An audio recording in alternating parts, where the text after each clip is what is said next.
My name is Ethan Caldwell. I'm 34 years old, and for the last decade, I've worked as a furniture restoration craftsman. I know it doesn't sound impressive. I'm not a doctor or lawyer or tech entrepreneur. I take broken antique pieces and restore them to their former glory. Old dining tables that have hosted generations of family dinners, rocking chairs that belong to someone's great-grandmother, dressers with cracked drawers and faded finishes. People bring me their memories wrapped in wood, and I bring those memories back to life with my hands, sandpaper, and patience. The work doesn't make me rich, but I genuinely love every minute of it.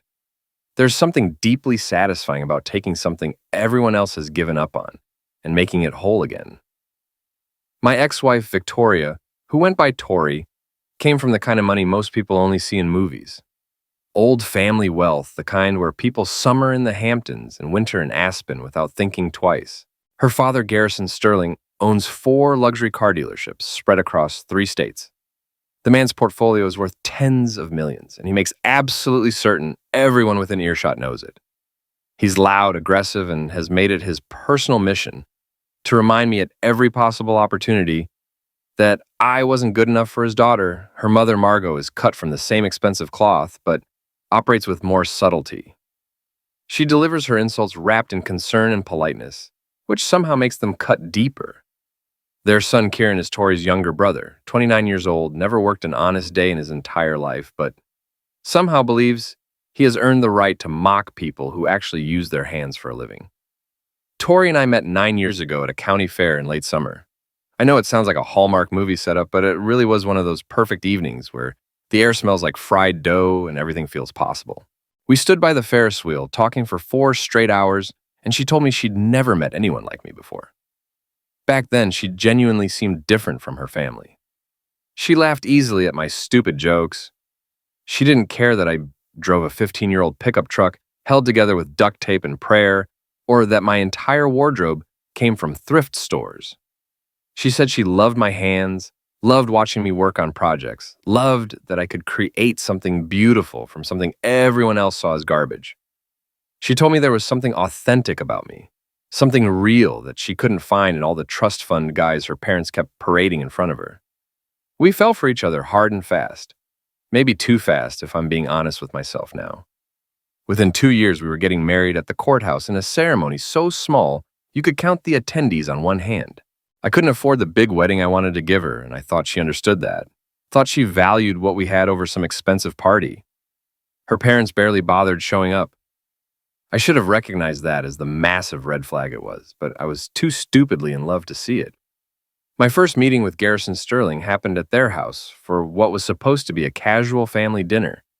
Their place was this massive colonial-style mansion with white columns and a circular driveway, the whole intimidating 9 yards. Within 5 minutes of meeting me, Garrison asked what I did for a living.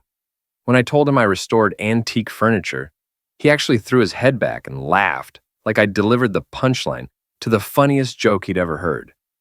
He looked over at his wife and said, "So our daughter's marrying a handyman," and then literally turned his back on me to talk to someone else. Just completely dismissed my existence.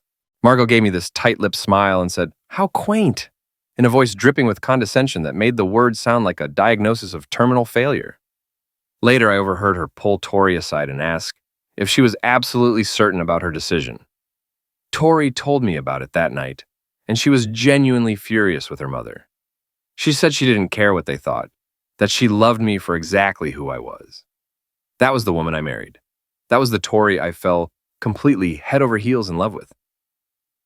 But families have this insidious way of wearing people down over time. It's not dramatic or sudden like in movies. It's gradual erosion, like water slowly wearing away stone, until one day you look up and realize the whole landscape has changed. For 8 straight years, I endured their constant belittling. Every Thanksgiving dinner, every Christmas gathering, every birthday celebration, the same painful pattern repeated.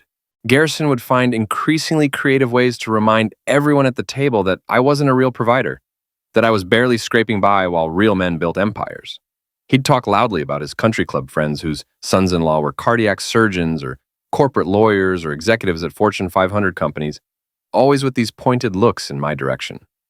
Margot would mention how deeply concerned she was about Tori's future security. How a woman needs stability and a man who can actually provide, while staring at me like I was a ticking time bomb about to explode their daughter's life. Kieran took immense pleasure in calling me the furniture guy or the repairman like it was the height of sophisticated comedy. He'd introduce me to people as Tori's husband, yeah, he fixes old chairs, with this insufferable smirk plastered across his face. But here's the thing that really destroyed me. The worst part wasn't even the insults themselves. The worst part was watching Tori slowly transform right in front of my eyes. In the beginning of our marriage, she'd squeeze my hand under the table when her father launched into his attacks. She'd pull me aside later and apologize, tell me she was sorry, say she knew I was worth more than they could ever see. Those gestures kept me going for a while. Then gradually, so gradually I almost didn't notice, the hand squeezes stopped happening. Then the private apologies disappeared. Then she started looking at me the exact same way her family did, with this mixture of pity and disappointment.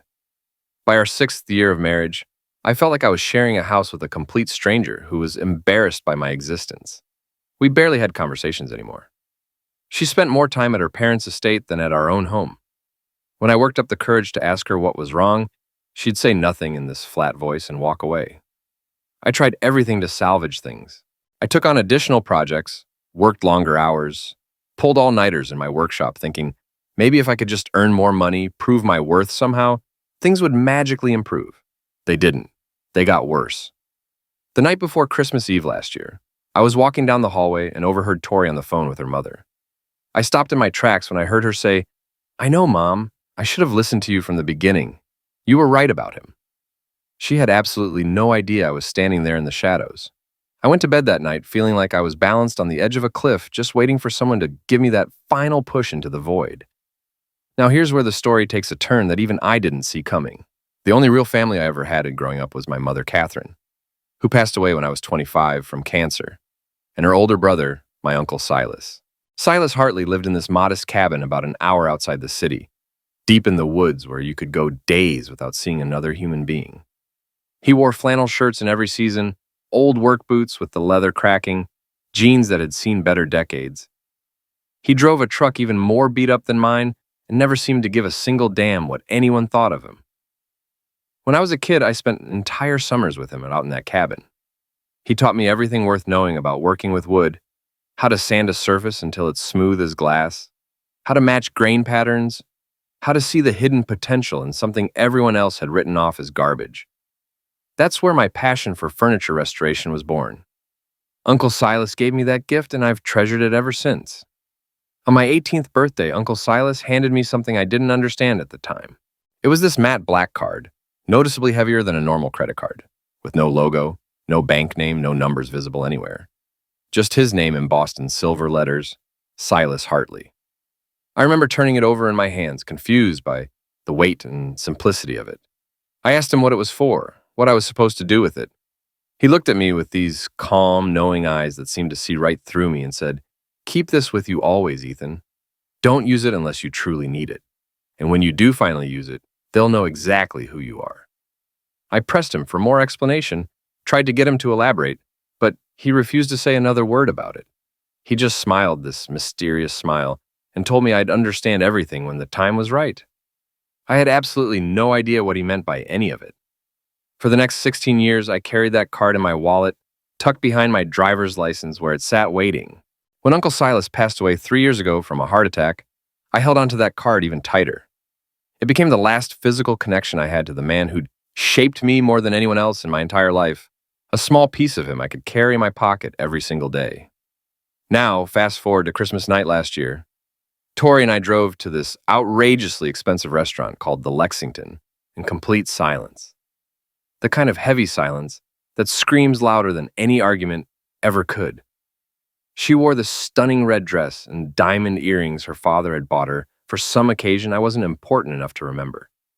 I wore my only nice dress shirt, the single piece of clothing I owned that didn't make me look like I'd wandered in from a construction site. The shirt I saved for occasions when I needed to pretend I belonged in her world.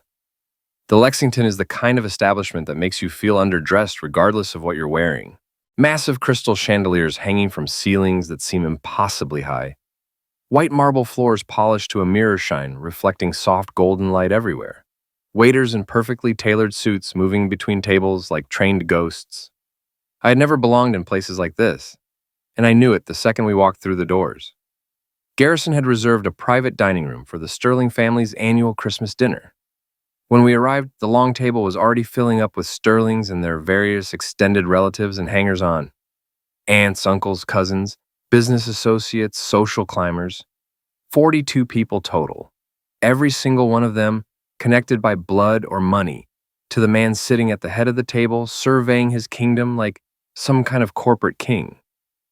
Garrison wore a navy suit that probably cost more than I made in 3 months of backbreaking work.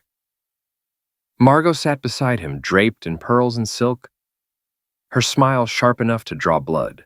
Kieran was already slouched in his chair, nursing whiskey with one hand while scrolling through his phone with the other, wearing that perpetually bored expression of someone who's never earned anything in his worthless life. Tori walked ahead of me without waiting and took her seat next to her mother like she couldn't get away from me fast enough. I followed behind and sat beside her, nodding politely to relatives who glanced in my direction. Most didn't bother acknowledging my existence. After 8 years, I was completely used to being invisible to these people. The dinner started with all the usual small talk that rich people obsess over. Vacations to European cities I'd never see, new luxury cars, investment portfolios, and stock performance. Someone's son had just been accepted to Harvard.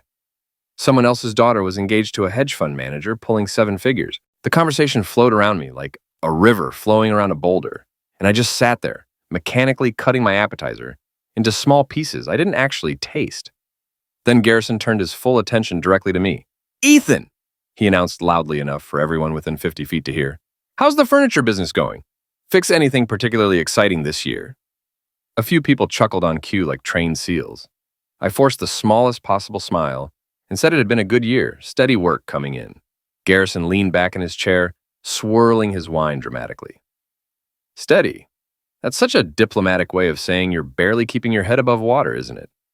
You know, I had lunch with Bradley Kenton just last week. Margot, you remember Bradley, don't you? The cardiac surgeon? He just closed on a house up in the hills. Paid cash for the whole thing. $4 million. Can you imagine?" He looked directly at me with this grin that contained absolutely zero warmth. "What did you buy this year, Ethan? A new electric sander, maybe?" The entire table erupted in laughter, like he'd delivered a devastating comedy routine. I felt my face burning hot, but I kept my expression carefully neutral. I'd learned the hard way over 8 long years that reacting only encouraged them and made everything worse. Margot leaned forward with her perfectly practiced smile. "We're really not trying to be cruel, Ethan. We just worry so much about Victoria's future. A woman needs security and stability in her life. Surely you must understand that basic reality." I understood exactly what she was saying without her needing to spell it out. She was saying I wasn't enough. She was saying I would never be enough, no matter how hard I tried. Kieran raised his glass in my direction with theatrical flair. "Hey, at least the guy's consistent, right?" Consistently broke. More laughter, even louder this time, echoing off the private room's walls. I gripped my fork hard enough to hurt and stared down at my plate, telling myself to just stay calm and breathe. Just a few more hours of this torture, and I could go home and try to forget this night ever happened. That's when Tori reached into her designer purse. She pulled out a crisp white envelope and placed it on the table directly in front of me with a soft thud. Her face was completely expressionless, like a mask. Her eyes wouldn't meet mine even for a second. "What is this?" I asked quietly. "Just open it," she said in this flat, dead voice. I picked up the envelope with hands that had started trembling and unsealed it slowly. Inside was a thick stack of legal documents. I didn't need to read past the first page to understand exactly what I was holding. Petition for dissolution of marriage. Divorce papers.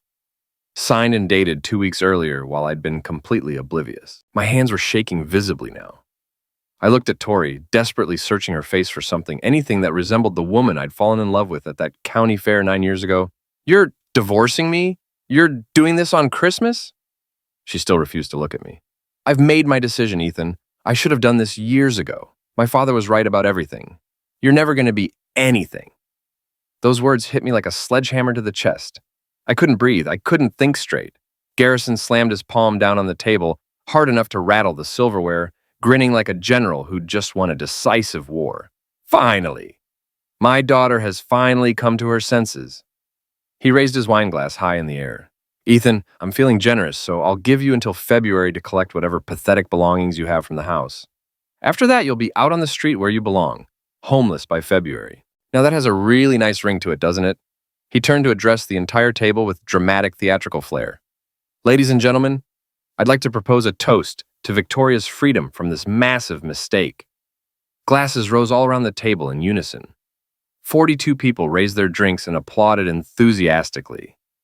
They were actually clapping, cheering, celebrating the destruction of my marriage like it was some kind of victory. The sound filled the private dining room, bouncing off walls, drowning out every other sound in the universe. I sat there completely frozen, watching my marriage publicly end to literal applause. My wife wouldn't even look in my direction. My father-in-law was laughing triumphantly. Complete strangers were clapping at my total humiliation, and something deep inside me fundamentally shifted in that moment. I thought about every single insult I'd swallowed over 8 years, every time I'd bitten my tongue and stayed silent to keep the peace. Every night I'd lain awake at 3 in the morning wondering why I wasn't good enough. I thought about Uncle Silas sitting in his cabin teaching me about patience and character. I thought about the mysterious black card in my wallet that I'd carried for 16 years without understanding. I thought about his words for my 18th birthday. When you use it, they'll know exactly who you are. For the first time in 8 years of marriage, I decided I was done being invisible. I was done being a punching bag. I was done accepting their version of my worth. The applause eventually faded away, but the ringing in my ears absolutely did not. I looked around the table at the faces of people who had never once seen me as anything more than an embarrassing mistake Tori had made in a moment of temporary insanity. They were already moving on with their lives, refilling their glasses, resuming their shallow conversations, as if they hadn't just witnessed the complete destruction of my marriage. To every single person in that room, I was already gone, already forgotten, already erased. Tori was whispering intensely with her mother, probably planning which room she'd move back into at her parents' sprawling estate. Kieran was laughing obnoxiously with a cousin about something on his phone. Garrison was accepting congratulations from relatives like he'd just closed a massive business deal that would make him millions.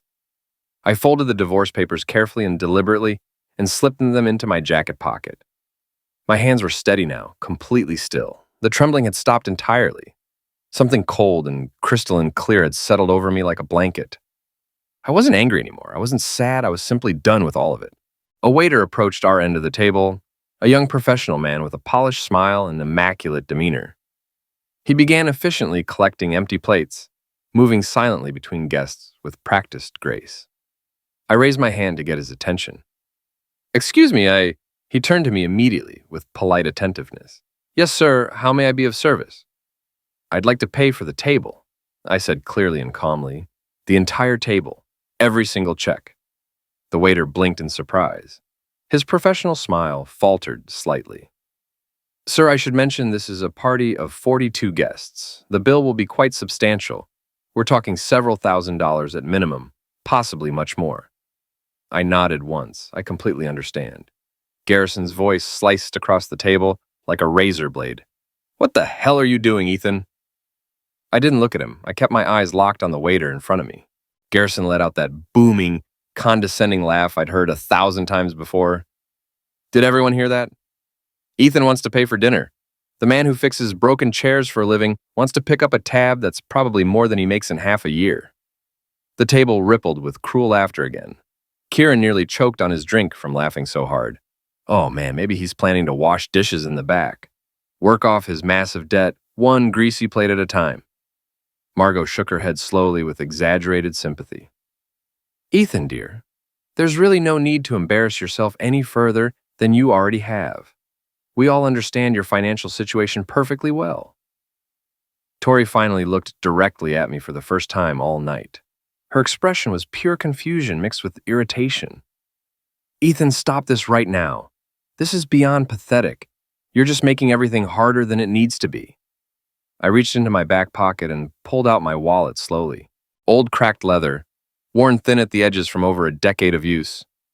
The same basic wallet I'd been carrying since my early 20s.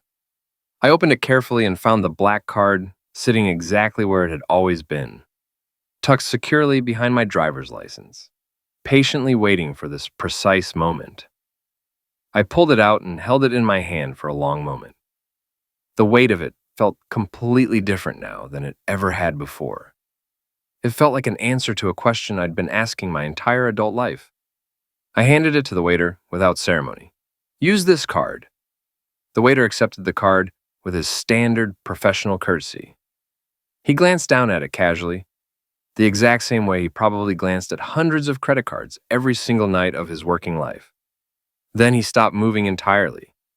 His eyes went wide, the color literally drained from his face like someone had opened a valve. He looked at the card, then up at me, then back down at the card again. His mouth opened slightly, but absolutely no words came out. "Is there some kind of problem?" I asked calmly. The waiter swallowed hard, his throat visibly working. "Sir, please excuse me for just one moment. I need to speak with my manager immediately." He turned and walked away very quickly, practically running, disappearing through a door clearly marked private at the far end of the dining room. Garrison snorted dismissively. "Well, that settles it. Cards obviously declined. Probably expired 5 years ago. Do you even have a credit limit, Ethan? Or did the bank take one look at you and laugh you right out of the building?" I said absolutely nothing. I just sat there with my hands folded calmly on the white tablecloth and waited patiently. 2 full minutes passed in relative silence. The conversations around me continued, but I noticed several people glancing curiously in my direction, wondering what was happening. Then the private door opened again. The waiter emerged first, walking with a completely different kind of urgency now, almost military precision. Behind him strode an older, distinguished man in an absolutely impeccable charcoal suit that probably cost 5 figures. He carried himself with natural authority and composed confidence, but there was something specific in his expression I had never once seen directed at me in my entire life before this moment. Genuine respect, deep respect. His name tag identified him as Mr. Pemberton, General Manager. Mr. Pemberton walked directly to where I was sitting without acknowledging anyone else at the table. He stopped in front of me and extended his hand formally. "Mr. Caldwell?" I stood up and shook his hand firmly. "That's correct." Mr. Pemberton's voice was formal, but carried unmistakable warmth. "Sir, I must apologize most profusely. We had absolutely no advanced knowledge that you would be joining us this evening. If we had been properly informed, we would have made drastically different arrangements for your arrival and stay." Garrison leaned forward aggressively, his arrogant smirk starting to crack and waver. "What the hell is going on here? Who exactly do you people think you're talking to?" Mr. Pemberton didn't even glance in his direction. His attention remained fixed entirely on me, as if I were the only person in the room. "Mr. Caldwell, we've immediately contacted the estate's legal team and they've confirmed absolutely everything. Your uncle's standing instructions were extraordinarily specific. The precise moment you presented this particular card, we were to activate all protocols immediately without any delay whatsoever." My heart was pounding violently in my chest, but I kept my voice steady and level. "What protocols exactly?" Mr. Pemberton leaned slightly closer. The entire table had gone completely, utterly silent now. Every single pair of eyes was fixed on us with laser focus. He spoke quietly, but in the absolute stillness of that room, every word carried with perfect clarity. "Sir, your uncle founded this company from nothing. He owned it entirely and completely, and upon his passing 3 years ago, full ownership transferred directly to you." He paused deliberately and looked me straight in the eyes. "Mr. Caldwell, you own this entire restaurant. You own everything."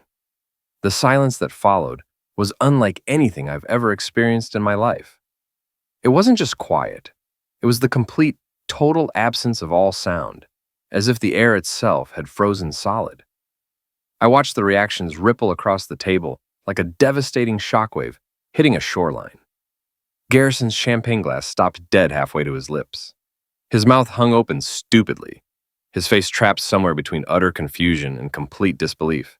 Margot's perfectly composed expression shattered completely, her eyes darting frantically between me and Mr. Pemberton, as if desperately waiting for someone to announce, this was all an elaborate practical joke. Kieran looked like someone had physically slapped him across the face with tremendous force. His phone slipped from his fingers and clattered loudly onto the table. And Tori, my wife, the woman who had coldly handed me divorce papers, exactly 10 minutes ago, stared at me as if she had never seen me before in her entire life, as if I were a complete stranger who'd somehow stolen her husband's face. Mr. Pemberton continued speaking, completely unaware of the absolute devastation his words were causing around the table. Mr. Caldwell, your Uncle Silas Hartley founded Hartley Hospitality Group 42 years ago from a single modest restaurant. He built it methodically over decades into one of the most prestigious hospitality groups in the entire country. The Lexington is our flagship location, our crown jewel. The group currently includes 37 restaurants and 12 luxury hotels strategically positioned across the United States. Your uncle deliberately stepped away from all public life decades ago. He strongly preferred complete anonymity, but he retained absolute ownership of the entire company until his passing 3 years ago. I found my voice, though it sounded strange and distant to my own ears. I never knew any of this. Not a single word. Mr. Pemberton nodded with clear understanding. That was entirely by your uncle's explicit design, sir. He left extraordinarily detailed instructions with the estate's legal team before his passing. He wanted you to live your entire life without the crushing burden of immense wealth until you were truly ready to handle it responsibly. The black card was specifically designed as the key, the trigger. He told our legal team that when you finally used it, that action would mean you were fully prepared to step into your complete inheritance. Garrison slammed his palm down on the table so violently that silverware jumped and glasses rattled dangerously. This is completely insane. This is some kind of elaborate prank. Ethan is a total nobody. He fixes furniture in a rented garage. There's absolutely no possible way he owns anything at all. Mr. Pemberton turned to Garrison with calm but absolutely icy politeness that could freeze water. Sir, I can personally assure you that our legal department has thoroughly and meticulously verified Mr. Caldwell's identity and his legitimate claim to the entire estate. Every single document has been authenticated by multiple independent sources. Mr. Ethan Caldwell is the sole legal owner of Hartley Hospitality Group and all its subsidiaries without any question whatsoever. He paused very deliberately for maximum effect. His current net worth as of this morning's professional valuation exceeds $400 million. The number landed on the table like a nuclear bomb detonating. $400 million. I watched faces physically transform around the room in real time. Relatives who hadn't bothered to acknowledge my existence when I walked through the door were now staring at me with eyes wide as dinner plates and mouths hanging open. Cousins who had enthusiastically laughed at Kieran's cruel jokes about my profession now looked pale and deeply uncomfortable, squirming in their seats. The aunts and uncles, who had whispered behind my back for 8 solid years, sat in stunned, horrified silence, unable to process what they were hearing. Margot pressed a trembling hand to her chest as if she might actually faint, right there at the table. Kieran grabbed his drink desperately and drained the entire thing in one long gulp. Tori's voice finally broke through the suffocating silence, thin and trembling badly. "Ethan, why didn't you tell me? All these years, why didn't you say anything?" I looked at her. I really looked at her, maybe for the first time in years, with clear eyes. I saw the woman who had handed me divorce papers without a single shred of remorse. I saw the woman who had let her family systematically tear me apart piece by piece while she stood by silently and watched it happen. I saw the woman who looked me in the eyes and told me I would never be anything. "I didn't know, Tori," I said quietly but firmly. "But let me ask you something important. Would it have actually mattered? You handed me those papers because you genuinely thought I was worthless. Your family has spent 8 full years treating me like dirt beneath their expensive shoes. Not a single one of you ever saw me as a real person. You only saw what I didn't have. You measured my entire worth by my bank account." She opened her mouth to respond, but no sound came out at all. I stood up slowly from my chair. "I loved you," I said, and my violent voice was perfectly steady now. "I would have given you absolutely everything I had." Which wasn't much by your standards, but it was real, it was honest. I would have worked every single day of my life to make you happy, but you chose to leave me at the exact moment you thought I had nothing left to offer you. That tells me everything I need to know about what our marriage really meant to you deep down. I turned to face Garrison directly. His face had gone from angry red to ghostly white, and a thin sheen of sweat had appeared across his forehead.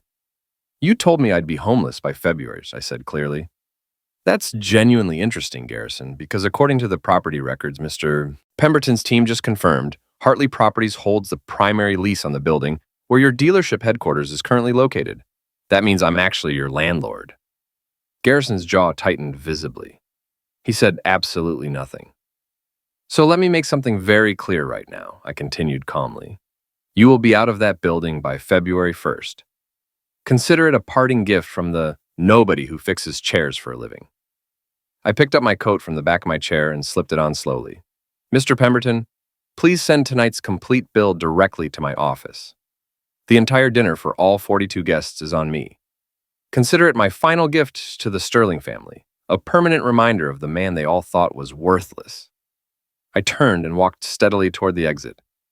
Behind me, I heard Tori desperately call my name. I heard the scrape of a chair as she stood quickly. I felt her hand reach out for my arm. I didn't stop walking. I didn't even slow down. At the door, I paused and turned back one final time. 42 faces stared at me, frozen in absolute shock and complete disbelief. My uncle once told me that a man's real worth isn't measured by his wallet, I said clearly. It's measured by how he treats other people when he thinks no one important is watching. Tonight, I watched all of you, and now I know exactly what you're truly worth. I walked out into the cold December night. The snow was falling softly and steadily, blanketing the entire city in clean white. The air was sharp and cold and clean, and for the first time in 8 years, I could actually breathe freely. The days immediately following that Christmas dinner were the quietest of my entire life. I drove back to the small house I'd shared with Tori, packed a single suitcase with essentials, and left permanently before she returned. I didn't want a confrontation or explanations. I just wanted to close that painful chapter and start completely fresh. The divorce proceedings went through faster than I expected. Tori's lawyers initially tried to contest it aggressively. They argued she hadn't been aware of my assets and that she was entitled to a significant portion of the estate. But here's the beautiful irony that still makes me smile. The prenuptial agreement that Garrison had insisted on years ago, specifically designed to protect the sterling fortune from me, worked absolutely perfectly in reverse. Tori had signed away any claim to assets acquired before or outside the marriage. She got exactly what she had planned to leave me with. Nothing at all. I heard through mutual acquaintances that Garrison's dealership lost its lease exactly 3 months later. I didn't renew it. Not out of revenge, but simply because I had zero obligation to continue doing business with a man who had spent nearly a decade trying to systematically destroy me. He relocated to a much smaller property on the outskirts of town, and within 1 year, 2 of his 4 dealership locations had closed permanently. The man who once mocked me for fixing chairs was now desperately struggling to keep his own business from completely collapsing. Margot sent me a letter about 6 months after the divorce was finalized. 3 full pages, filled with elaborate apologies and lengthy explanations and desperate requests to meet for coffee so we could start fresh. She wrote that she had always secretly liked me, and that Garrison's behavior never reflected her true feelings. I read it exactly once, folded it neatly, and threw it directly in the trash. Some bridges aren't meant to be rebuilt. Kieran reached out too through social media, suddenly friendly, suddenly very interested in catching up after years of mockery. He mentioned some promising business ideas he wanted to discuss and thought maybe I could help him get started with funding. I blocked his number without responding. I had spent 8 years watching him mock me while contributing nothing of value. I wasn't about to fund his laziness now. Tori called me once, late on a Tuesday night about 4 months after everything happened.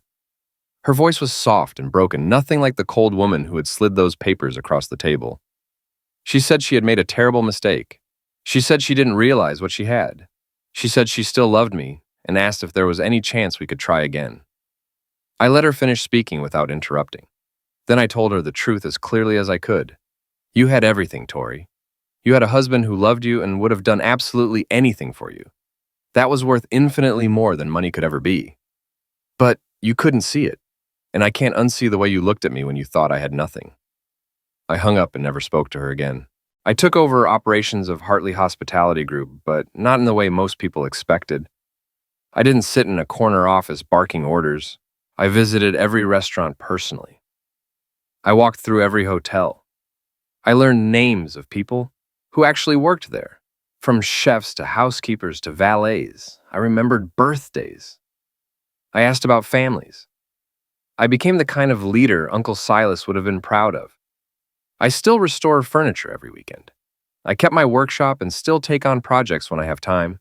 It keeps me grounded and reminds me who I was before everything changed. About a year after that Christmas dinner, I was sanding an old oak table in my workshop when I discovered a hidden drawer stuck shut from years of disuse. I pried it open and found a single envelope inside, yellowed with age. A letter from Uncle Silas, written years before his end. Ethan, if you're reading this, you've finally used the card. I never told you about the money because I wanted you to become a good man on your own terms. Anyone can be kind when they're rich. The real test is how you treat people when you have nothing. You pass that test every day. I watched you work hard, stay humble, and love without conditions. That's why I left everything to you. Not because you needed it, but because you deserved it. Use it wisely, stay good, and remember, the people who love you when you have nothing are the only ones worth keeping when you have everything. I love you, son. Uncle Silas. I sat in that workshop holding that letter for a long time. I had spent 8 years letting people convince me I was worthless. But Uncle Silas understood something fundamental. Worth is about character. It's about showing up and treating people with dignity even when no one's watching.